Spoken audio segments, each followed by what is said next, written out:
Então, pessoal, boa tarde a todos. Vamos dar início aí à nossa aula, tá? Então, na aula passada a gente começou, a ver a origem da mecânica quântica. Então, comecei fazendo a introdução, falando como é que andava a ciência no final do século XIX, começo do século XX. E aí nós começamos a ver o primeiro problema, que deu origem à mecânica quântica, que é o problema da radiação do corpo negro, que a teoria clássica não conseguia explicar os resultados experimentais observados para esse fenômeno. Então a gente viu aqui, só relembrando que é um corpo negro, Eu vou voltar aqui. Tá aqui ele, Opa. Tá aqui ele, o corpo negro. Então ele, corpo negro de cavidade nesse caso, ele tem um pequeno orifício, a radiação entra, mas ela tem que se refletir aqui em toda a cavidade antes de conseguir sair. Então ele praticamente só emite, ele não absorve, depois que ele entra em equilíbrio térmico. Então a gente viu que para tentar explicar o resultado experimental, Rayleigh e Jeans, eles primeiro eles fizeram o quê? Eles imaginaram que dentro dessa cavidade o que a gente tinha eram ondas estacionárias. Então eles contaram o número de ondas estacionárias e multiplicaram pela energia média da onda estacionária, tá certo? Então essa contagem do número de ondas estacionárias, que é esse n de ni dni, por unidade de volume, ele dá esse valor aqui, 8π ni ao quadrado sobre c ao cubo. Então essa é a contagem do número de ondas estacionárias cujas frequências estão no intervalo de ni a ni mais dni, tá certo? E aí, pela física clássica, pela mecânica clássica, que era o que existia até a época, a energia média de cada onda estacionária ela era kT, ou seja, ela não dependia da frequência. Era a constante de Boltzmann vezes a temperatura. Então, se eu pegar o número de ondas estacionárias e multiplicar pela energia média de cada onda estacionária, eu vou obter a densidade, de energia. A densidade de energia. Então foi isso. Essa é a equação de Rayleigh-Jeans, lei de Rayleigh-Jeans para radiação do corpo negro. Então essa equação ela foi derivada com a mecânica clássica, como eu falei que era o que existia à época, e ela não explicava o que era observado experimentalmente. Porque para baixas frequências ou para altos comprimentos de onda, ela batia perfeitamente, quase que perfeitamente. Mas quando o comprimento de onda diminuía, ou quando a frequência aumentava, aí o resultado ficava totalmente discrepante, o que ficou conhecido como a catástrofe do ultravioleta, que é isso aqui que eu estou mostrando para vocês. Então você tem aqui, para altos comprimentos de onda, está coincidindo, mas aí quando você chega aqui no ultravioleta, a lei de Rayleigh-Jeans ela é totalmente crescente, porque você tem lá um ni. Vamos voltar aqui para ver a equação. Você tem aqui um ni ao quadrado, certo? Então ela só cresce. Tudo bem? Então aqui você tem a chamada catástrofe do ultravioleta. E aí nós vimos que o Planck tentou arrumar uma explicação para isso, tá? Só fechar aqui a porta. Tentou arrumar uma explicação para isso, que foi o quê? O que ele percebeu aqui? Que essa distribuição de energia ela tende a zero para altos comprimentos de onda e para baixos comprimentos de onda, ou para altas frequências e para baixas frequências, certo? Então, essa energia média, para poder a curva ter aquela cara, essa energia média ela tem que tender a kT para baixas frequências, quando o ni tende a zero, que era o que a lei de Rayleigh-Jeans explicava, mas essa energia teria que tender a zero quando esse ni tende a infinito, que é o que era observado, para altas frequências você tem essa energia tendendo a zero. Então, o que ele propôs? Ao invés de ele dizer que a energia, simplesmente a energia média era kT, não ia depender da frequência, não, ele disse que essa energia média depende da frequência, tá certo? Ela depende da frequência.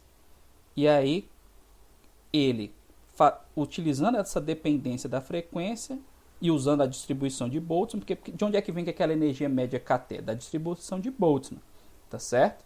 Vem da distribuição de Boltzmann. Só que aí na distribuição de Boltzmann considera-se que a energia é contínua. E aí quando você pega aqui, como que você chega naquela energia média na distribuição de Boltzmann? Você usa essa equação aqui, ó, a probabilidade de um ente ter uma energia E é igual a E elevado a menos E sobre KT, tá certo? E aí como que eu obtenho energia média? O que é a média? É a soma dos resultados dividido pelo número, né, de parcelas. Isso se eu estivesse tratando uma grandeza discreta. Como eu estou tratando uma grandeza contínua, que é a energia, a soma para uma grandeza contínua é integral. Então aqui a energia média ela é dada por isso, ó.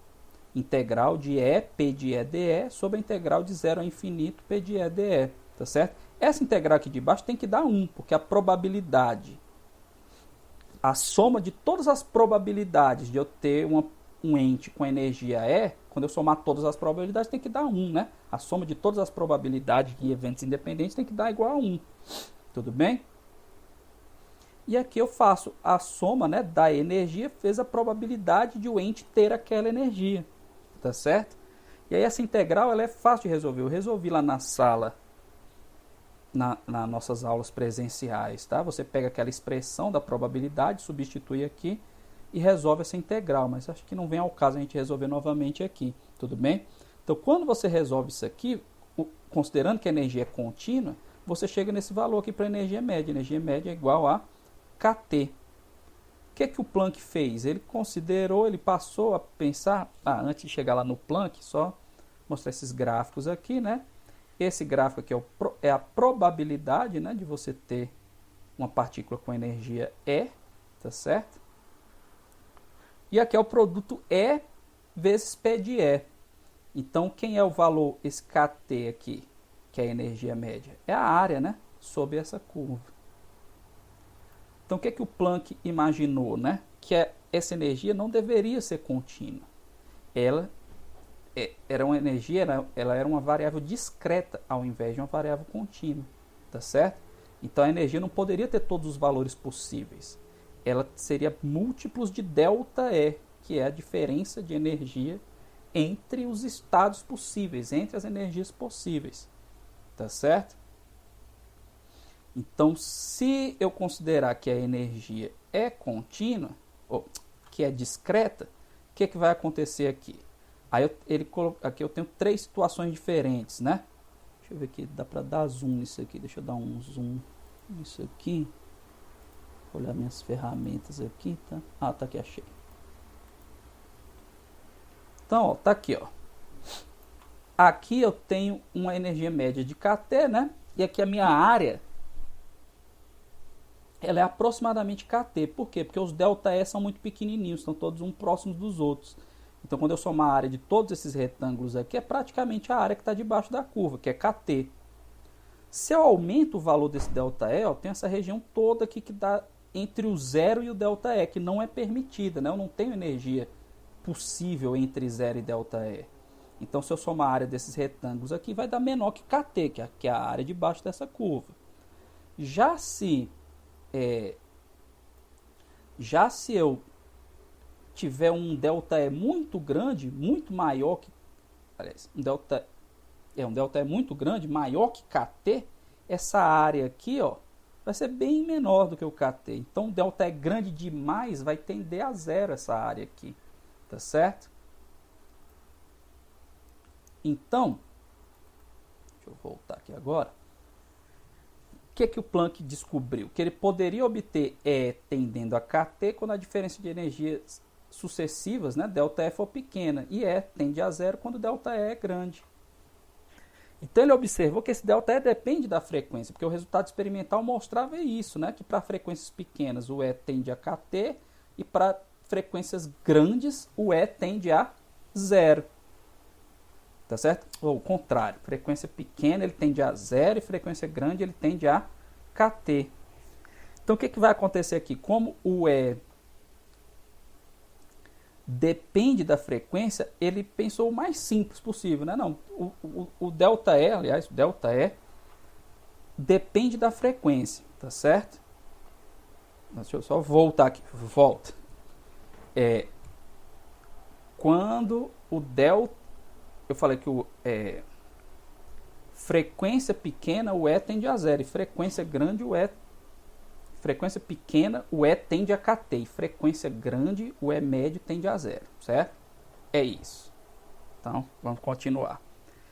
E aí a gente acabou de ver naqueles gráficos do slide anterior que delta E pequeno tende a KT. Delta E grande, essa área aqui tende a zero. Então, para bater com o resultado experimental, esse delta E tinha que ser o quê? Proporcional à frequência. Então, se o delta E é proporcional à frequência, no caso diretamente, ele supôs, não, quanto maior a frequência, maior o delta E. Mas qual a relação? A mais simples seria diretamente proporcional. E aí ele testou com diretamente proporcional e deu certo, né? E aí o delta E vai ser o quê? Se ele é diretamente proporcional à frequência, então coloca uma constante de proporcionalidade aqui, que é esse H. Então, delta E é igual a HNi. Aí, usando esse delta E igual a HNi e usando a distribuição de Boltzmann, ele chegou nesse valor da energia média da frequência aqui, dependendo da frequência. Quem é a energia média? É HNi sobre E elevado a HNi sobre KT menos 1. E ele, com base nos dados experimentais, chegou nesse valor aqui na constante de proporcionalidade, 6,63 vezes 10 a menos 34 Joule vezes segundo, que hoje é conhecida como a constante de Planck. E essa equação aqui para a energia chega nos resultados, nas premissas dele, né? Que quando HNi tende a zero, né? Quando o delta E, que é o HNi, tende a zero, a energia média tende a KT. E quando HNi tende a infinito, a energia média tende a zero. Então, delta E tende a zero, a energia, eu estou perto do clássico, né? Porque as energias estão todas próximas, então é como se eu tivesse praticamente todos os valores de energia possíveis. Já o delta E grande, né? Eu tenho uma grande região embaixo da curva cuja energia é zero, tá certo? Então, a energia média tende a zero. Tudo bem, pessoal? Isso aqui é uma recapitulação do que a gente viu na aula passada. Tudo bem? Então, vamos continuar aqui. Beleza.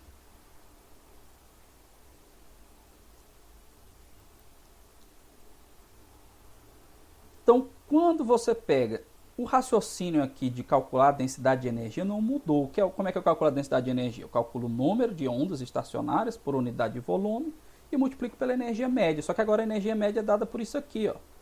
Então, quando você multiplica o número de ondas estacionárias pela energia média, você obtém essa equação aqui, que é a equação de Planck para densidade de energia do espectro do corpo negro.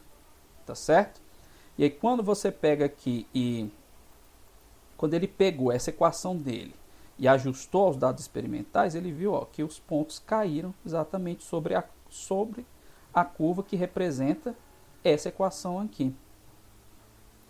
Tudo bem, turma? Tranquilo, né? Então, vamos ver agora como que o Planck chegou nessa equação aqui. Tá certo? Como que ele chega nessa equação? Como que eu calculo a média? Tá? Deixa eu aumentar o zoom aqui também, que eu tô achando pequena. Vocês têm como ajustar, acho que é aí no computador, celular de vocês, onde vocês estiverem assistindo, né? Mas aqui pra mim tá parecendo pequeno, então vou aumentar o zoom, tá? Tá bom aqui, ó. O tamanho, vocês estão vendo direitinho. Beleza. Então vamos lá. Então como que eu calculo a média, né, de uma grandeza? Eu pego o valor daquela grandeza, daquela medida e multiplico pela probabilidade de ela acontecer, tá certo?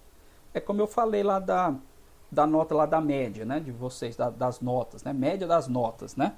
Então, por exemplo, se eu tenho 2 alunos que tiraram 5, 3 que tiraram 6 e 1 que tirou 9, como é que eu calculo a média? Eu pego 2 vezes o 5, mais os 3 vezes o 6, mais 1 vezes 9, somo tudo e divido pelas somas, né? 2 mais 3 mais 1, não é isso? Então, esses pesos, né, nessa média, isso aqui é uma média ponderada, né? Isso é uma média ponderada. Então, esses pesos são os números de ocorrência ou a fração, né, dessa ocorrência, por exemplo, 2 sobre o total, ou 3 sobre o total, ou 1 sobre o total. Isso quando você tem, nesse caso aqui que a gente tem a probabilidade que a partícula, que o ente, no caso aqui, né, que é uma onda estacionária, tem essa energia. Então também vou chutar valores aqui. Eu tenho também um exemplo esdrúxulo, né, só para ilustrar o que eu estou falando. Então eu tenho lá a probabilidade que essa onda estacionária tem energia 10 a 0,1. A probabilidade que outra onda estacionária tem energia 20 a 0,2. E a probabilidade que outra onda estacionária tem energia 30 é 0,5. Então, cada energia possível tem uma probabilidade que aquele ente tem de ter aquela energia. Então, quem é a média? Eu pegar essas probabilidades e multiplicar pelo valor da energia. Tudo bem? E aqui embaixo, no denominador, eu estou dividindo pela soma dos pesos. Quem são os pesos? São as probabilidades. Só que essa soma das probabilidades ela é igual a 1, tá certo? Mas mesmo assim, a gente vai usar ela aqui de qualquer maneira, tá? Então, como que eu vou fazer aqui agora? Deixa eu voltar aqui o zoom. Então é assim que eu calculo a energia média, né? Somatório da energia vezes a probabilidade de ele ter aquela energia. Só que pelas suposições de Planck, pela suposição de Planck, qual é a suposição de Planck? Que a energia tem valores discretos. Então elas são múltiplos do meu ΔE, que é igual a Hν. Então eu posso dizer que a energia é NHν. Tudo bem? Onde esse N pode ser 0, pode ser 1, pode ser 2 e assim sucessivamente. E a probabilidade de o ente ter a energia E, pela distribuição de Boltzmann, é E elevado a menos E sobre Kt dividido por Kt. Tá certo? Então, se eu pegar isso aqui, esse valor de energia e substituir aqui, e esse valor de probabilidade substituir aqui, o que eu vou ter agora? O que eu vou ter é isso. Tá? Quem é a energia? NHν. Tá certo? E quem é P de E? É elevado a menos E sobre Kt. Só que, por sua vez, o E é NHν. Então, já está substituído aqui, ó. Estão vendo?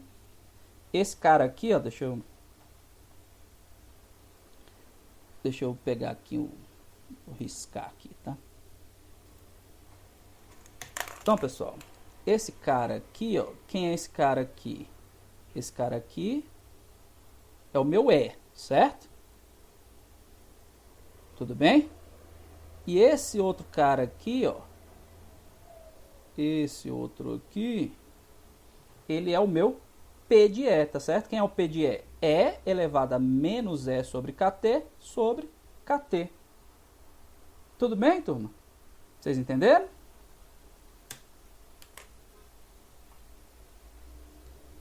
E aqui embaixo é o meu P de E, né? Que é esse mesmo aqui. E elevado a menos E, que é NHν sobre Kt, tá certo? Eu vou tirar esses riscos aqui que ficou meio poluído, tá? Tudo bem, turma? Então vamos lá. O que eu vou fazer agora?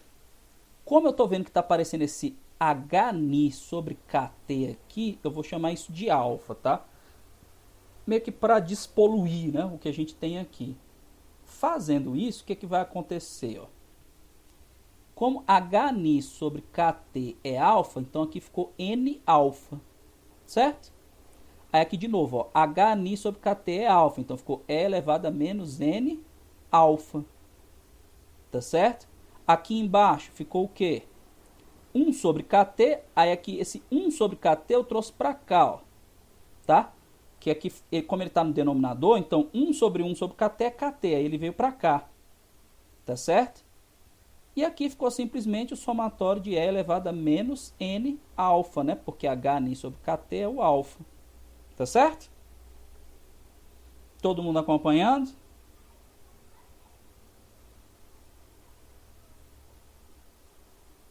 Posso prosseguir, né?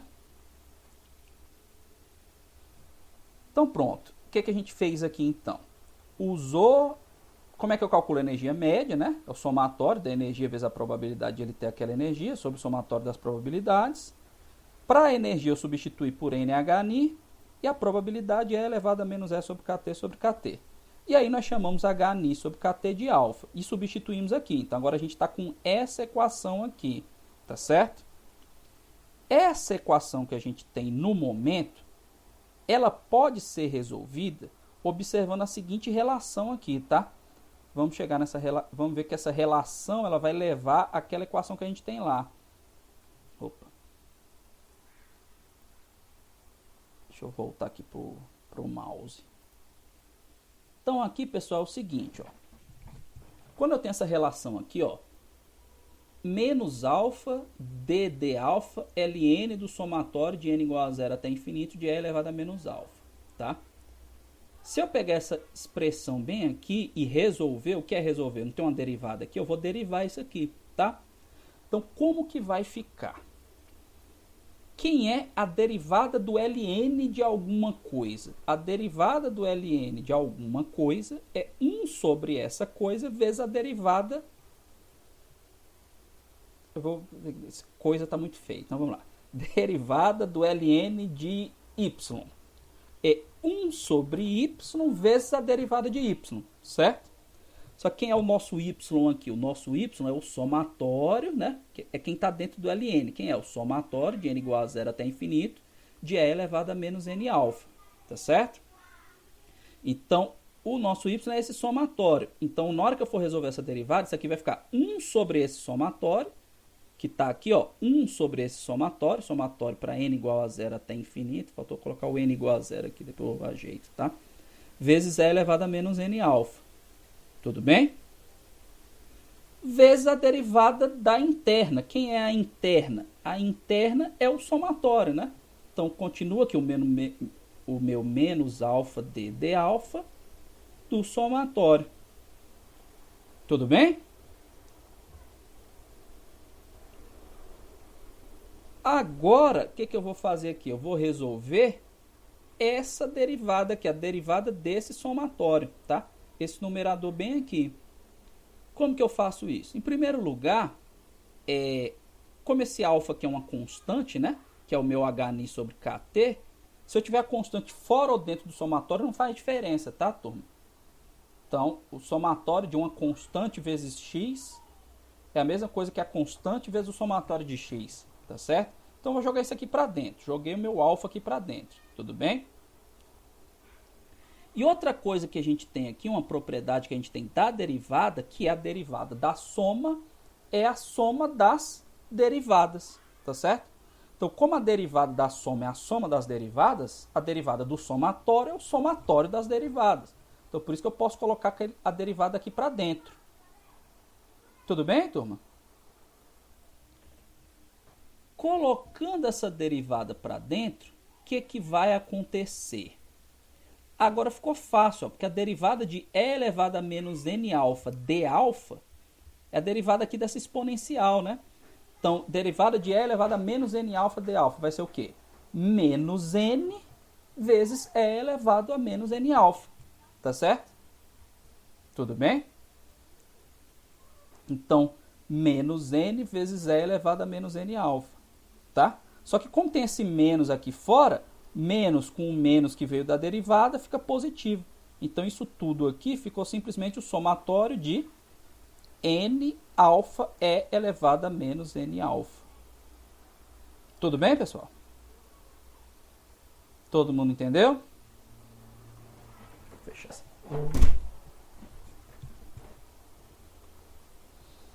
Então, beleza. Então, isso aqui, pessoal, se a gente voltar para o slide anterior, é isso, ó, tá vendo? É essa razão aqui, certo? Então, eu posso pegar nessa equação bem aqui e substituir aqui essa fração aqui, essa razão de somatórios, por essa derivada aqui, tá certo? Por essa derivada aqui. E aí, como é que vai ficar a equação? Ó? A equação vai ficar desse jeito. É igual a KT vezes, estava multiplicando essa fração aqui, agora eu vou multiplicar pela derivada. Tudo bem? E aí, o que vai acontecer? Isso aqui vai ficar... lembrando aqui que o alfa é Hni sobre Kt, tá? Vou até escrever aqui. Vou escrever aqui, tá? Por exemplo, quem é o meu alfa? Alfa é igual a Hni sobre Kt, certo? Alfa é Hni sobre Kt. Então, se eu pegar aqui esse menos alfa aqui, que é Hni sobre Kt, quando eu multiplicar por esse Kt aqui, esse Kt vai cancelar com esse Kt, certo? E aí, como esse Kt cancelou com esse Kt, ficou só o Hni e o alfa sumiu. Tudo bem? Aí ficou menos Hni de alfa ln do somatório de E elevado a menos alfa. Beleza, turma? Então, agora, o que eu tenho que fazer? Eu tenho que resolver essa derivada aqui. Para resolver essa derivada aqui, o que eu vou fazer? Vamos lá. Eu vou usar essa propriedade bem aqui de séries, tá? Quem é esse somatório? Eu estou abrindo o meu somatório, tá? Eu estou abrindo esse somatório aqui. Somatório de E elevado a menos N alfa, né? Para N igual a 0, 1, 2 e assim sucessivamente vai ser o quê? Para N igual a 0 fica E elevado a 0, que é 1. Para N igual a 1, E elevado a menos alfa. Para N igual a 2, E elevado a menos 2 alfa. E assim sucessivamente, tá certo? Se eu chamar x igual a E elevado a menos alfa, esse meu somatório aqui vai se transformar em somatório de x elevado a n, que é 1 mais x ao quadrado, mais x ao cubo, e assim sucessivamente. Acontece que esse somatório aqui, quando x tende a zero, tá certo? Quando x tende a zero, deixa eu escrever aqui também. Vou colocar aqui, ó.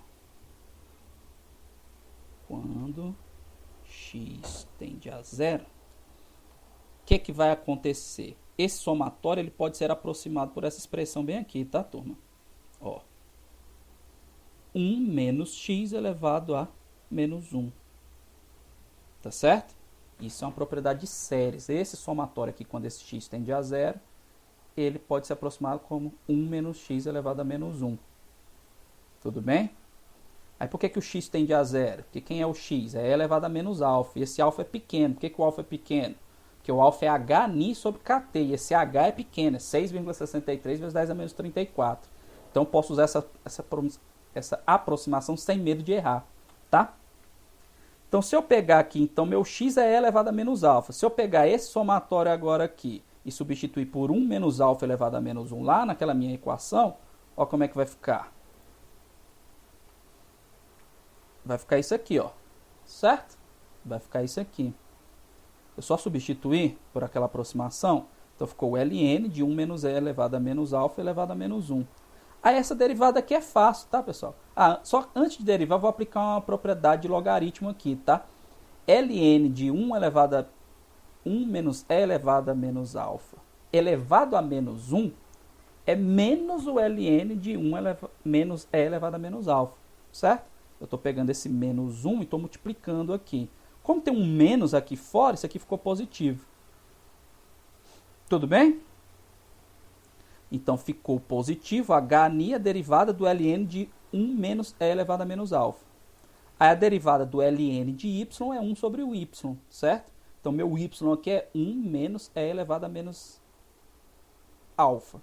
Então, vai ficar 1 sobre 1 menos E elevado a menos alfa. Vezes a derivada da interna. Quem é a derivada da interna? É a derivada de menos E elevado a menos alfa. A derivada de menos E elevado a menos alfa é menos E elevado a menos alfa, que é E elevado a menos alfa. Certo? Tranquilo? Deixa eu colocar aqui.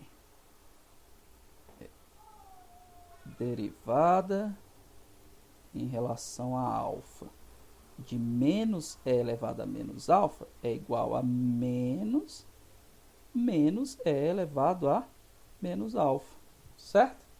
Que é igual a E elevado a menos alfa. Tudo bem, pessoal? Por isso que ficou o E elevado a menos alfa aqui. Aí, Substituindo aqui, eu vou ter Hni vezes E elevado a menos alfa sobre 1 menos E elevado a menos alfa. Aí o que eu posso fazer agora? Eu posso pegar e dividir tudo por E elevado a menos alfa. O que vai ficar? Quando eu dividir o numerador por E elevado a menos alfa, vai ficar só Hni, tá certo? Vai ficar só Hni. Quando eu pegar esse 1 e dividir por E elevado a menos alfa, fica 1 sobre E elevado a menos alfa. E quando eu pegar esse E elevado a menos alfa e dividir por E elevado a menos alfa, vai ficar 1, né? Como tem um menos aqui, menos 1. Só que 1 sobre E elevado a menos alfa é E elevado a alfa, certo? É E elevado a alfa. Então, tudo isso aqui vai ficar o quê? Hni sobre E elevado a alfa menos 1. Tudo bem, pessoal?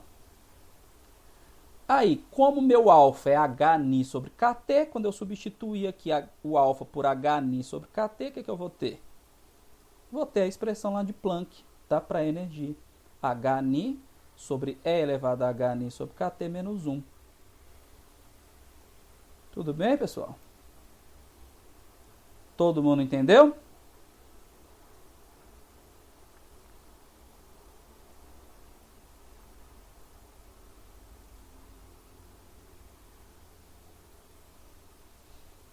Nenhuma dúvida aqui não, né? Então, em nenhuma passagem, certo? Se tiverem alguma dúvida, ficado alguma dúvida em alguma passagem, é só me perguntar, tá? Então, vamos adiante. Então, o que a gente viu agora foi a demonstração, né? A demonstração da equação de Planck, né? Por que a energia média tem aquela expressão. Então, quando a gente utilizava a mecânica clássica, né, a energia contínua, quando você resolvia a integral de E de E dE, de menos infinito a mais infinito, a energia média dava kT. E quando você considera que a energia é discreta, múltiplos de Hni, né, NHni, e calcular a média usando um somatório ao invés da integral, você obtém essa expressão aqui. Tá certo, turma?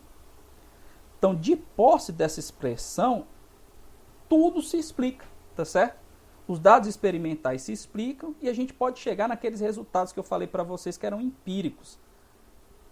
A lei de Stefan e a lei do deslocamento de Wien. O que é a lei de Stefan? A lei de Stefan diz que a radiação total ela é uma constante, né? Constante Stefan-Boltzmann, que é chamada de sigma vezes T elevado a 4, tá certo? Vou colocar aqui para a gente lembrar. A lei de Stefan era o quê? Era radiação igual a 1 sigma vezes T elevado a 4. E a lei do deslocamento de Wien é o quê? É que a frequência ela é proporcional a... Vou mudar a constante aqui para não confundir com a constante de Boltzmann. Ela é proporcional a temperatura, né? A frequência na qual ocorre aquele pico, né, da radiância é proporcional à temperatura. Então, é uma constante vezes a temperatura. Tudo bem? Ajustando-se aos resultados experimentais, podemos determinar os valores das constantes H e K, né? A constante de Planck e a constante de Boltzmann. Então, por exemplo, como que eu obtenho a lei de Stefan, que é essa aqui? A lei de Stefan não me dá a radiação total? Então, a radiação total é a área sobre a curva, tá certo? Como que eu obtenho a área sobre a curva? Eu obtenho a área sobre a curva integrando, né? De 0 a infinito. Então, fica como exercício para vocês, tá? Se vocês integrarem, né? A distribuição de energia, né? A distribuição de densidade de energia de 0 a infinito, vocês vão obter a lei de Stefan, tá certo? Aqui só um parênteses em relação a integral, a área sobre a curva. Não sei se vocês viram um vídeo aí do Bolsonaro tentando ser inteligente, dizendo que se a curva tiver achatada ou se ela tiver um pico grande, não importa, porque a área debaixo da curva continua sendo a mesma, é só derivar. Então, algum assessor metido a esperto para ele disse que a área debaixo da curva era derivada e ele falou isso na entrevista, tá? Só um parêntese aí. Vamos voltar aqui. E para obter essa lei do deslocamento de Wien, como é que eu faço? Eu tenho aqui a minha curva, ela é uma coisa desse tipo aqui. Tá muito feia, né? Vou só fazer um esboço aqui, que ela tem uma coisa desse tipo aqui, né? Então, como é que eu obtenho o ponto máximo, né, da curva, que corresponde aqui à frequência e que é proporcional à temperatura? Eu derivo igual a zero, tá certo? Então, para obter o máximo aqui da curva, você deriva igual a zero. Tudo bem, pessoal? Todo mundo entendeu? Então, quando você integra, né, para obter a lei de Stefan, você chega nessa expressão aqui para constante. A constante, o sigma, ela vai ser o quê? 2π elevado a 5, k elevado a 4, sobre 15c ao quadrado h ao cubo. Tá? E quando você faz a derivada, aqui no caso está a lei de deslocamento em relação ao comprimento de onda, né? Que foi o que a gente fez no exemplo da aula passada. Então, no caso aqui, se a frequência é diretamente proporcional à temperatura, como a frequência é inversamente proporcional ao comprimento de onda, então comprimento de onda e temperatura são inversamente proporcionais, né? E a constante de proporcionalidade é essa aqui, que foi o que a gente fez na aula passada. Então dá 0,2014 Hc sobre K. Então, na verdade, o que você tinha, né, o que se tinha na época era o valor experimental desse sigma e o valor experimental dessa constante de proporcionalidade aqui, ou no caso, essa constante de proporcionalidade aqui. Então, de posse desses dois valores, eu consigo, tá vendo? Eu tenho duas equações e duas incógnitas, entre aspas, que você não conhecia a constante de Planck ainda, né? Qual era o valor da constante de Planck? E nem a constante de Boltzmann. Então, se você aplicar essas duas equações, você chega na constante de Boltzmann, né? E na constante de Planck, né? Duas equações, duas incógnitas, você resolve e chega nas duas constantes. Tudo bem, pessoal? Nenhuma dúvida até aqui não, né? Se tiver, só me interromper, tá? Não sei se vocês viram, tem uma mãozinha aqui, né? Uma das ferramentas é uma mãozinha, tá? Só levantar a mão, tá certo?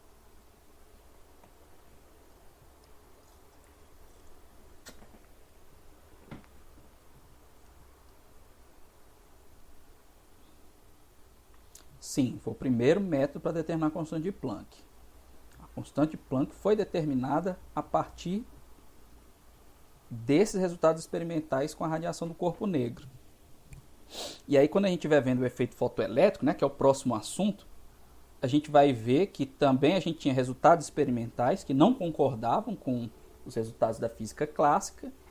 E quando você considera que a energia é quantizada, né, você obtém o mesmo valor, né, ajustando aos dados experimentais da constante de Planck.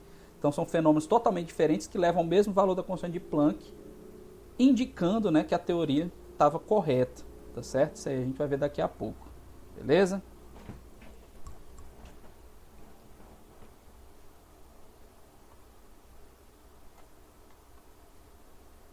Nada. Então, a lei da radiação de Planck, ela pode ser usada para medir a temperatura de um outro corpo quente. Se você tem um corpo quente, que você sabe que emite radiação térmica e conhece os dados a respeito desse corpo, em que comprimento de onda ele emite para determinada temperatura, você pode aplicar a equação de Planck, a lei de radiação de Planck, para achar a temperatura de um corpo negro desconhecido. Por exemplo, um planeta, uma estrela que esteja no espaço. Tá certo? Então, para a radiação monocromática de comprimento de onda lambda, a razão entre as intensidades espectrais por fontes a temperaturas T2 e T1 em Kelvin, né, é dada pela lei de Planck, é só você dividir, né? Se eu divido aqui as duas radiações, né, eu vou ter aqui, ó, para um mesmo comprimento de onda, né? Aqui eu tenho a temperatura T1 e aqui a temperatura T2. Então, esse procedimento ele é usado na escala prática de temperatura internacional, usando o ouro como padrão. Aí a temperatura de fusão do ouro é 1068 graus Celsius. E assim constrói-se um chamado pirômetro óptico, que é ajustado a comparar a radiância espectral de um corpo negro a temperatura desconhecida, que seja maior que 1068 graus Celsius, com um corpo negro na temperatura de fusão do ouro. Tá certo? Então, a aplicação prática, né, dessa lei da radiação de Planck. Então, esses resultados obtidos pelo Planck, eles foram obtidos a partir de um postulado, né? O que é que o Planck postulou? Ele não tinha prova nenhuma, tá certo, de que a energia era discreta, mas ele postulou isso, ó, para explicar a radiação do corpo negro, eu tenho que admitir que a energia é discreta, que ela é múltiplos inteiros de Hν. Então, para serem múltiplos inteiros de Hν, o que acontece? A energia vai ser N vezes Hν. E aí, quando ele usa essa equação, ele chega na lei da radiação, que por sua vez explica o fenômeno da radiação do corpo negro, tá certo? Então ele postulou isso para chegar no resultado experimental conhecido. Então o que ele diz? Que qualquer ente físico com um grau de liberdade, cuja coordenada é uma função senoidal do tempo, isto é, executa oscilações harmônicas simples, pode possuir apenas energias totais E que satisfaçam a relação E igual a NHν, em que Ni é a frequência da oscilação. Tá certo?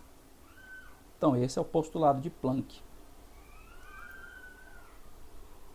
Então, o postulado de Planck implica nisso aqui, né? Por exemplo, na física clássica, a energia pode ter qualquer valor, né? Você tem essa faixa aqui, né? É o contínuo que a gente chama. A energia pode ter qualquer valor possível. Pelo postulado de Planck, não. A energia ela pode ser ou 0, ou Hν, ou 2Hν, ou 3Hν, e assim sucessivamente. Eu não posso ter uma energia aqui, né? Um ente, uma onda estacionária lá no meu corpo negro de cavidade, ele não pode ter energia aqui, 0,5Hν. Não pode ter 1,5Hν, 1,2Hν. Tudo bem? Então essas são as implicações do postulado de Planck. Tudo bem, pessoal?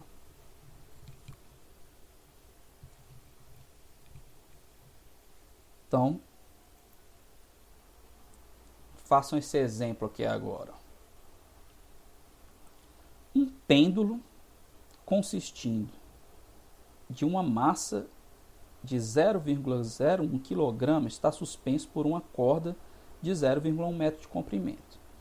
A amplitude de sua oscilação é tal que a corda, em suas posições extremas, faz um ângulo de 0,1 radiano com a vertical. A energia do pêndulo diminui, por exemplo, devido a efeitos de atrito. A diminuição de energia observada é contínua ou descontínua? Então, uma dica para vocês resolverem isso aqui é o seguinte, como que eu vou saber se a diminuição de energia observada é contínua ou descontínua? A diminuição de energia observada, o ΔE, é H vezes a frequência. Tá certo? É H vezes a frequência. Então, se a diminuição de energia, o ΔE é H sobre a frequência, para eu saber se é contínuo ou não, eu vou comparar esse valor de ΔE com o valor da energia total do pêndulo. Se esse valor for grande, lembra daquele gráfico lá que a gente pegava os retângulos, né? Então, um ΔE pequeno significa o quê? Que eu tenho tudo praticamente contínuo, né? A área debaixo da curva é a mesma. O ΔE grande, não. ΔE grande implicava que eu me afastava desse comportamento contínuo. Então, a energia era descontínua. Então, o que eu quero que vocês façam é isso. É calcular o ΔE, que é Hν, calcular o E, que é a energia total desse sistema, e aí calcular a razão e ver se essa razão é pequena, né? Ou se ela é grande, se o ΔE é pequeno em relação à energia total, ou se esse ΔE é grande. Tudo bem, pessoal? Aí deixa eu só colocar aqui para vocês a energia do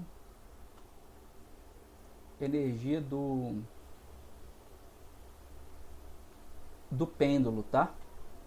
A frequência, aliás, a frequência e a energia vocês vão usar a energia potencial, tá certo?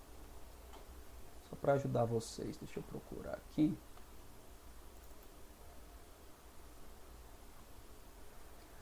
A frequência, pessoal, deixa eu colocar aqui. A frequência do pêndulo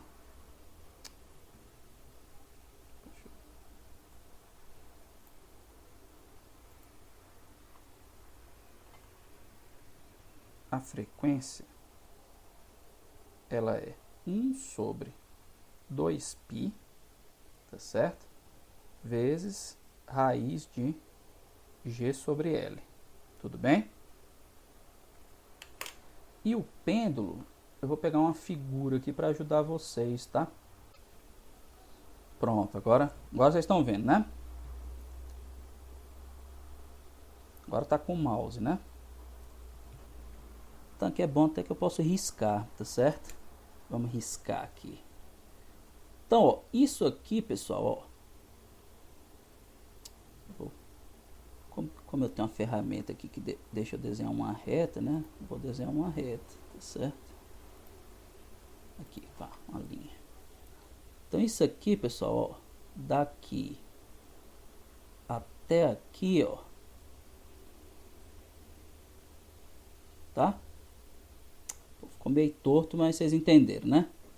Isso aqui é L. Oh, agora eu tenho que voltar para outra ferramenta de desenhar. Isso aqui, pessoal, isso aqui é L, tá certo? Então o meu Y vai ser o quê? L, tá? Menos o quê? Menos esse pedacinho aqui, ó. Vou fazer assim mesmo, tá? Esse pedacinho aqui é quem? É L cosseno de θ. Então, meu Y vai ser L menos L cosseno de θ. Certo? Que é o L todo menos o L cosseno de θ. Ficou meio bagunçado aqui. Deixa eu refazer essas coisas aqui. Tá?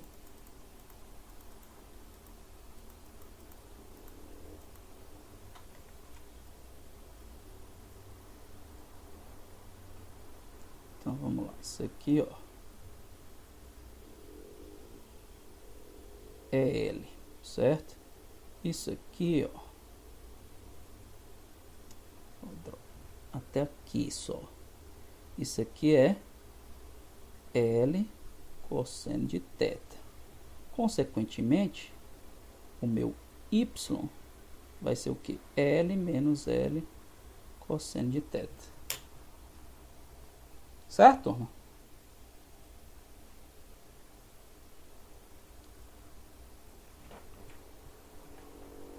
Então, tentem resolver aí, tá? 5 minutinhos. Volto já, tá, pessoal?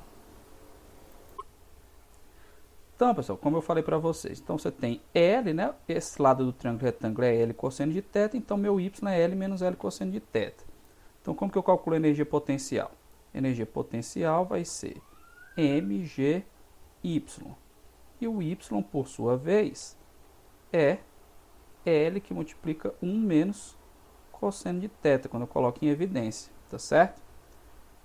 Então, essa minha energia potencial vai ser 0,01 kg vezes 9,8 metros por segundo ao quadrado é a gravidade. O comprimento da corda é 0,1 metro, né? E aqui 1 menos o cosseno de 0,1 radiano, certo? 0,1 radiano. Então, essa energia aqui vai dar, deixa eu fazer essas contas aqui. Vamos lá, 0,01 vezes 9,8 vezes 0,1 vezes 1 menos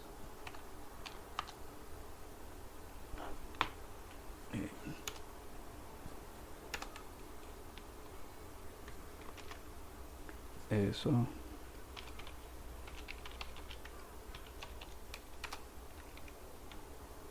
1 menos cosseno de 0,1, né?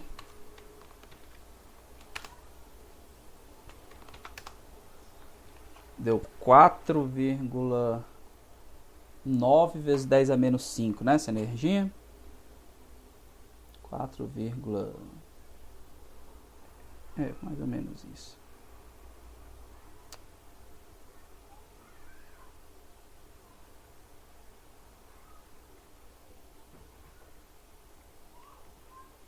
10 elevado a menos 5 joules, tá? Deixa eu conferir aqui com isso do Pedro. Bateu, né, Pedro? Então vamos lá. Tá? E o ΔE, como é que eu calculo o ΔE? O ΔE é Hni, né? Só que eu preciso calcular a frequência. Aquela equação que eu coloquei para vocês é 1 sobre 2π vezes raiz de G sobre L, certo? Então isso aqui vai ser 1 sobre 2π vezes a raiz de 9,8 sobre 0,1, né? Então isso aqui vai dar quanto? Deixa eu fazer essas contas aqui. 1 sobre 2 vezes π, 1 sobre 2π vezes raiz de 98, né? 9,8 por 0,1, né?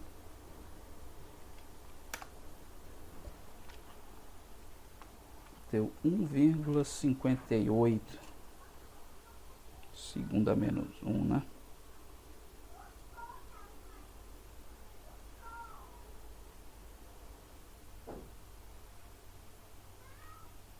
Então a minha energia aqui, meu ΔE, vai ser 6,62 vezes 10 a menos 34 vezes 1,58. E isso aqui vai ser igual a... Deixa eu ver aqui quanto que vai dar.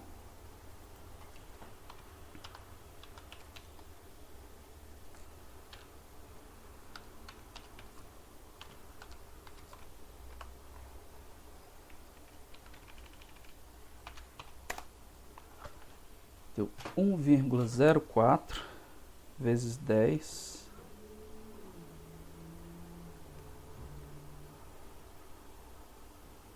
1,04 vezes 10 elevado a menos 33 joules, né? Então, se você pegar, por exemplo, a razão, né? Se eu fizer aqui ΔE sobre E, acabei deslocando aqui na minha tela. Se eu pegar ΔE sobre E, isso aqui vai dar quanto? 1,04 vezes 10 a menos 33 sobre 4,90 vezes 10 a menos 5. Então, esse ΔE sobre E vai ser igual a... Vamos ver aqui.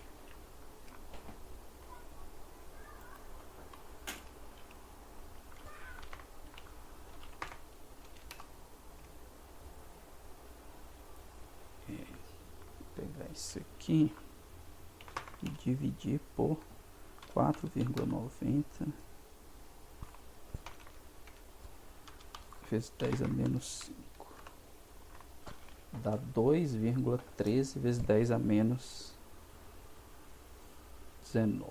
29, né?